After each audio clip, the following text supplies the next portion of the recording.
12 bodies have been found in clandestine graves in Mexico's southern state of Guerrero. The pits were found on a mountain near the village of Pocahuco. It's a region where drug cartels have been fighting over control of criminal operations. 7 bodies were exhumed on Tuesday and another 5 on Wednesday. State prosecutors are investigating.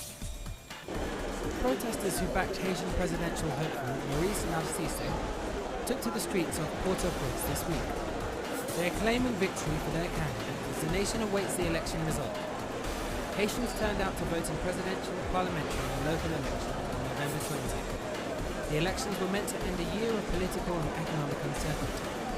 The previous vote in October 2015 was annulled due to allegations of widespread fraud. Official results from the vote are not expected until next week. A group of 35 Haitian immigrants were found this week in the Chilean region of Longaví.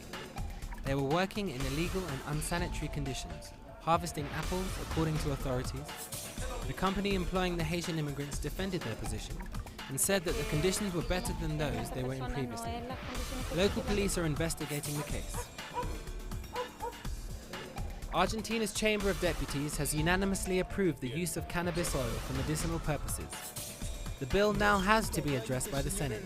The initiative would allow the importation of cannabis oil for patients. However, it does not allow for self-cultivation.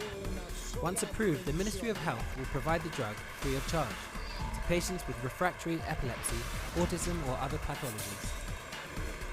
Videos uploaded to social media websites purported to show the aftermath of airstrikes on rebel-held East Aleppo on Thursday. According to Syrian Observatory for Human Rights, at least 10 people were killed, and dozens more were injured in the overnight airstrikes. 2 people were killed when a car exploded early outside the governor's office in the southern Turkish city of Adana. At least 30 people were wounded and taken to hospital.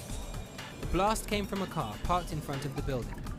This is the latest in a wave of violence striking Turkey, whose government is fighting both Kurdish and Islamic State group militants. The European Parliament voted in favour of a freeze of membership talks with Turkey over its post-coup crackdown. The motion was approved by 479 votes to 37, with 107 abstentions. This decision has further escalated tensions with President Recep Tayyip Erdogan. Some 17,000 workers from sectors such as healthcare and social welfare took part in an anti-austerity march across Brussels. Unions called for job creation in their sector, as well as salary increases and better working conditions, especially for workers approaching retirement age.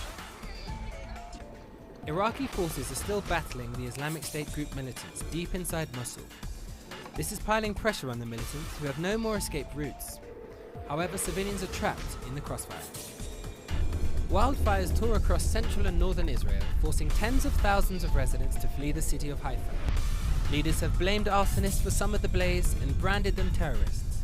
The fires have been burning in multiple locations for the past 3 days, but had intensified due to unseasonably dry weather and strong easterly winds. The Union for Local Employees for the United Nations Relief and Works Agency for Palestine Refugees, UNRWA, organized on Tuesday a massive march in the northern Gaza Strip to protest what they called the agency's disregards of their demands. The protests included a general strike in all UNRWA offices in the Strip, including schools. This escalation is our response to the failure of the administration of the UN Refugee Agency for Palestine to address the rights of Palestinian refugees and employees. On Monday, the Workers' Federation declared a one-day strike in the agency's West Bank and Gaza City offices. The union had previously threatened to escalate protests in the occupied Palestinian territories had the UNRWA's administration not met their demands. The employees' union has repeatedly called on UNRWA to increase salaries to cope with the high cost of living, to fill in hundreds of jobs, and to stop cutting services offered to refugees. Nevertheless, the UNRWA's Director for Operations in Gaza, Mr. Bu Schak, has denied any reduction of services offered by UNRWA to Palestinian refugees in spite of the severe funding deficit the agency is facing. Muharazin, teleSur's TV, Gaza.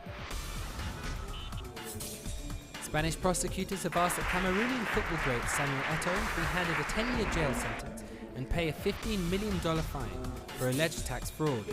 Prosecutors allege that Eto'o set up front companies to avoid paying taxes from 2006 to 2009, when he was the striker at Barcelona. More on these and other stories on our website telesurtv.net/English.